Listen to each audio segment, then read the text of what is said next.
Today we're going over some of the most brutal stories of revenge in human history.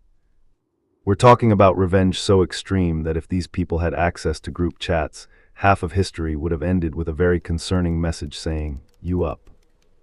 From ancient queens who turned entire cities into barbecue, to Roman politicians who literally came back for the people who kidnapped them, these are some of the most insane revenge stories ever recorded. So let's get into it. Number 1, Olga of Kiev and the Drevlians. We're starting this list with quite possibly one of the greatest ride or die stories in human history. Except in this case, Olga was the ride.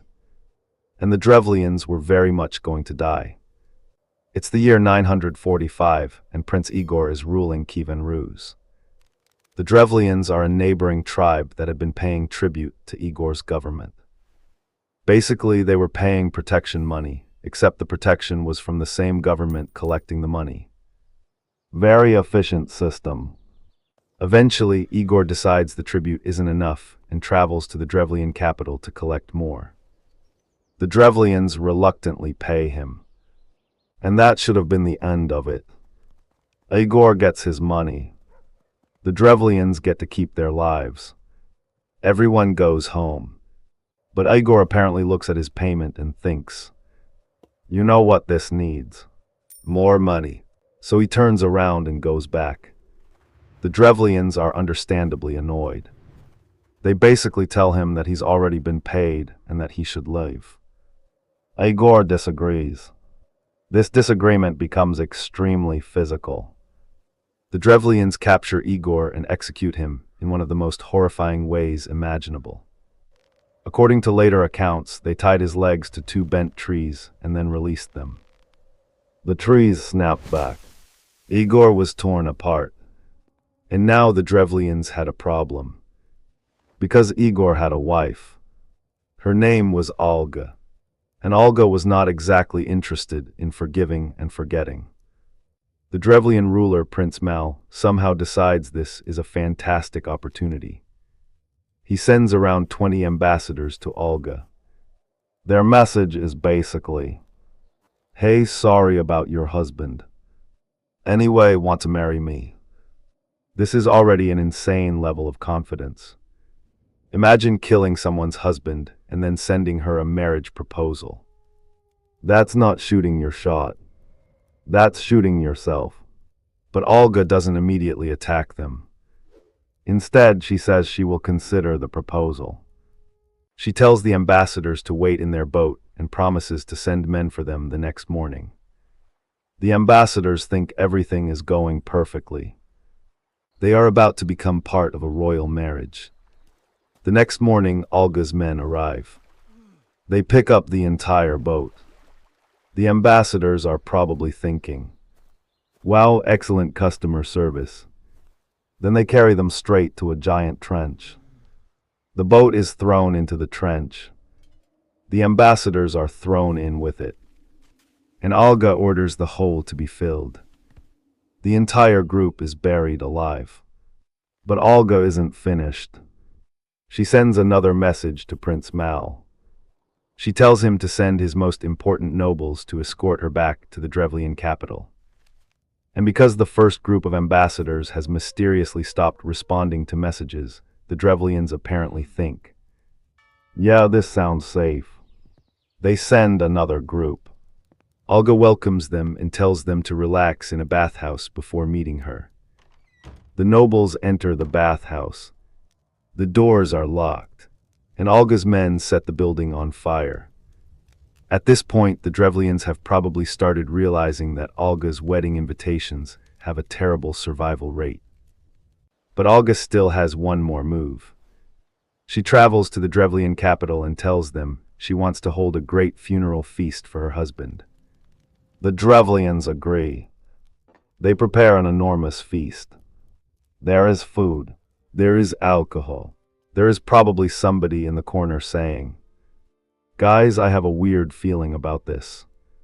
Nobody listens. Olga encourages everyone to drink. And they drink. A lot. Eventually, thousands of Drevlians are drunk and celebrating. Meanwhile, Olga's soldiers are completely sober, because apparently they understood the assignment.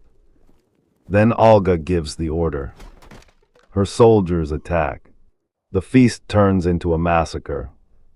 According to the traditional account, thousands of Drevlians are killed. Prince Mal is killed as well. But Olga still isn't satisfied. She returns with an army and besieges the Drevlian capital. The city holds out for more than a year. Eventually, the starving Drevlians ask what they can do to make her leave. Olga gives them a strange request. She says she will leave if every household gives her 3 pigeons and 3 sparrows. The Drevlians are confused. But compared with everything else Olga has done, this sounds like an absolute bargain. They hand over the birds. Olga's soldiers attach burning material to the birds and release them. The birds fly back to their nests throughout the city. Unfortunately for the Drevlians, those nests happen to be inside buildings. Suddenly fires begin breaking out everywhere. The city burns. The Drevlians are defeated. And Olga gets her revenge. So remember, if somebody murders your husband, don't immediately send them a wedding invitation. Because apparently Olga already had that business model. Number 2, Julius Caesar and the pirates.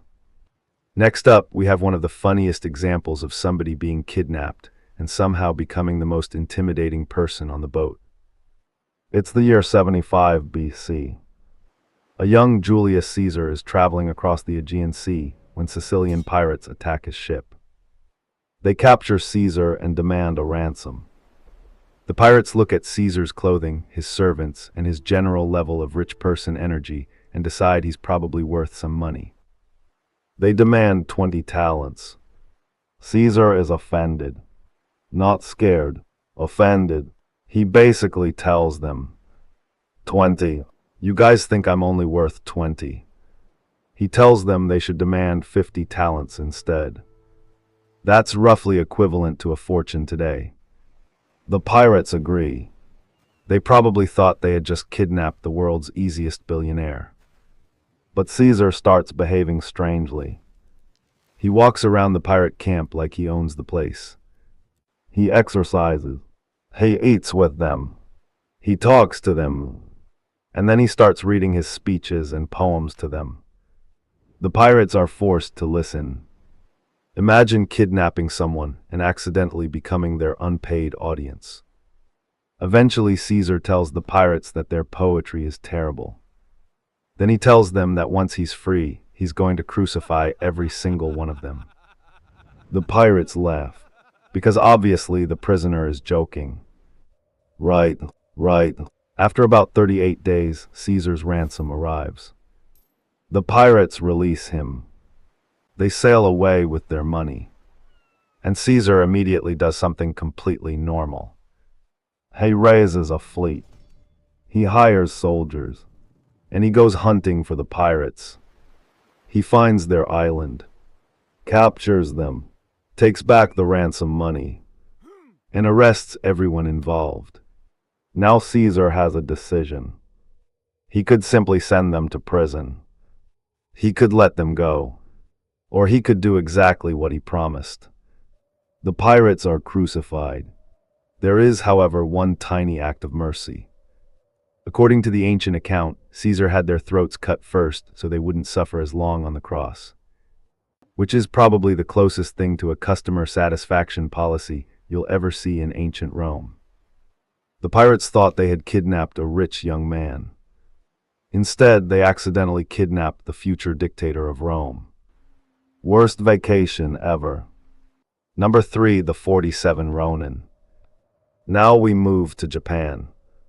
And this story is less about one person getting revenge and more about 47 men spending 2 years pretending they didn't care. Which is honestly terrifying. The story begins in 1701. A Japanese lord named Asano Naganori is ordered to serve at the shogun's court.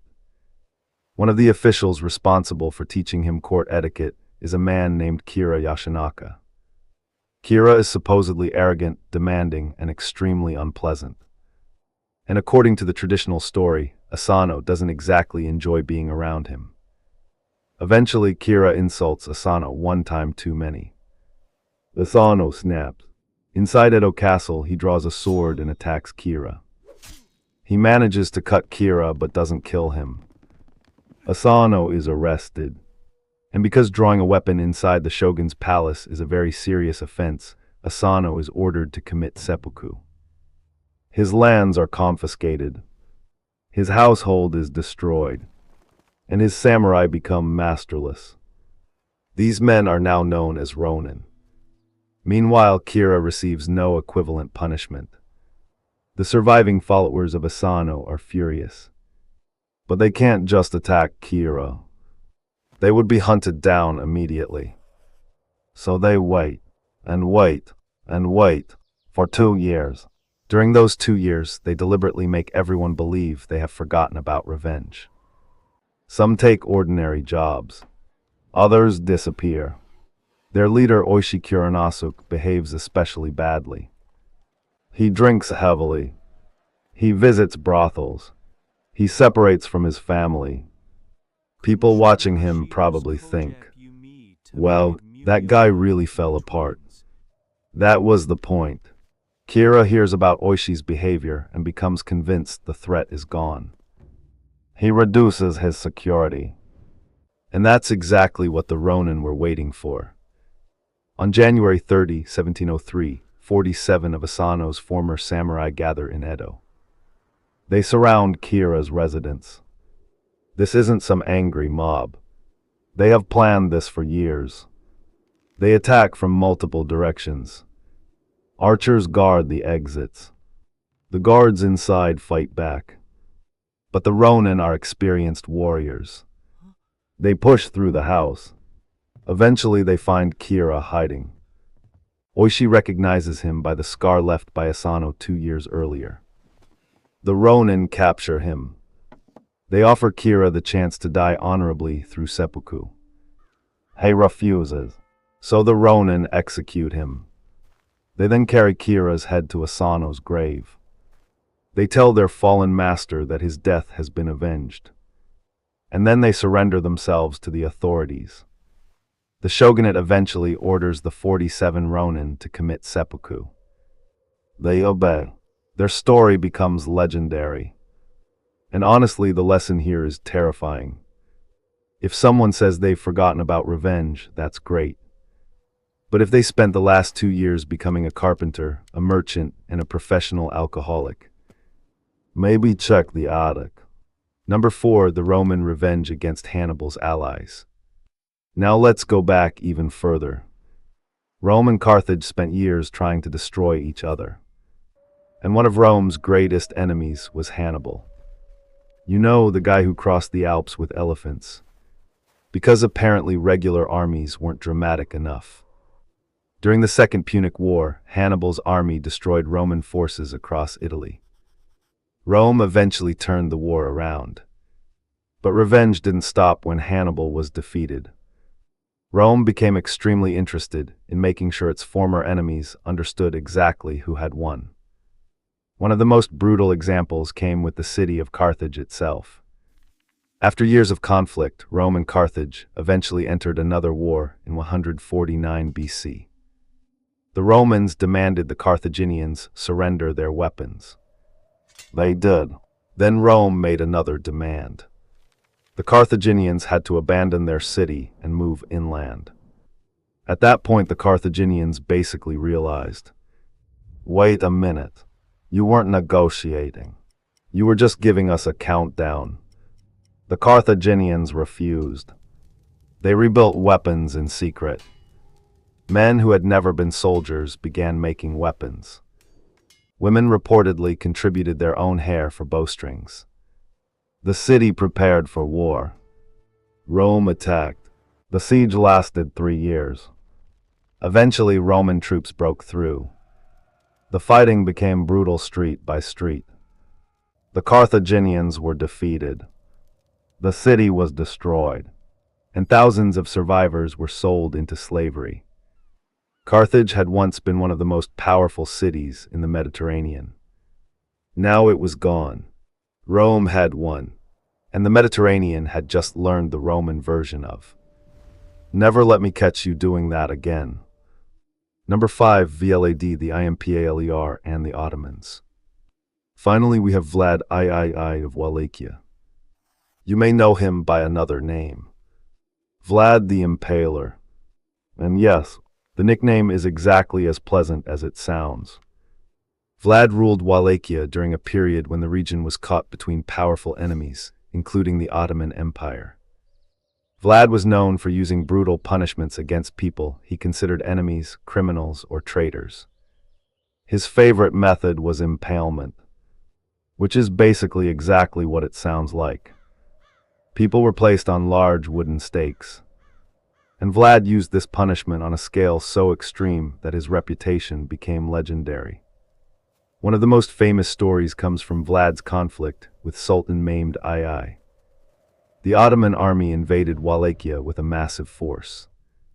Vlad knew he couldn't defeat such a huge army in a conventional battle, so he used psychological warfare. He attacked Ottoman supply lines. He ambushed soldiers. He destroyed food. He burned villages so the invading army couldn't use them. And then came the truly terrifying part. As the Ottoman army advanced toward Vlad's capital, they reportedly encountered a forest of impaled bodies. Thousands of stakes. Thousands of dead. The sight was so horrifying that even the Ottoman soldiers were shaken. The story says Sultan Mehmed himself saw the scene and realized that conquering Wallachia would be far more difficult than expected. Because imagine marching hundreds of miles with an enormous army and then arriving at your destination only to discover that the enemy has basically decorated the entire landscape with your dead soldiers. That's not a battlefield. That's a warning label. Vlad's brutality became legendary. Eventually, however, he was defeated and killed. His exact death remains surrounded by uncertainty. But his reputation survived for centuries. And centuries later, Western literature transformed Vlad into the inspiration for one of fiction's most famous monsters, Dracula. So Vlad wanted people to fear him. Mission accomplished. He just probably didn't expect the marketing department to turn him into a vampire. So those were some of the most extreme revenge stories in history. Olga turned revenge into a multi-stage master plan. Caesar got kidnapped and responded by personally hunting down his kidnappers. The 47 Ronins spent 2 years pretending they had moved on before showing up at Kira's house like the world's most patient hit squad. Rome turned generations of conflict into one of the most destructive victories of the ancient world. And Vlad the Impaler turned psychological warfare into something that would haunt his enemies for centuries. The weirdest part about all of these stories is that revenge almost never happens immediately.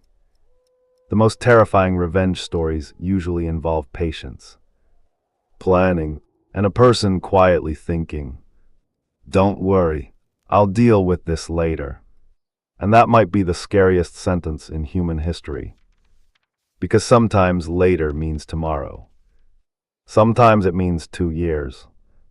And sometimes it means an entire army showing up at your front door.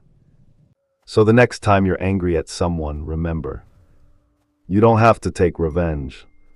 You can simply let history do it for you. Or preferably just block them. Much cheaper, much safer, and considerably less likely to result in an international incident. History isn't dead. It's waiting to be told.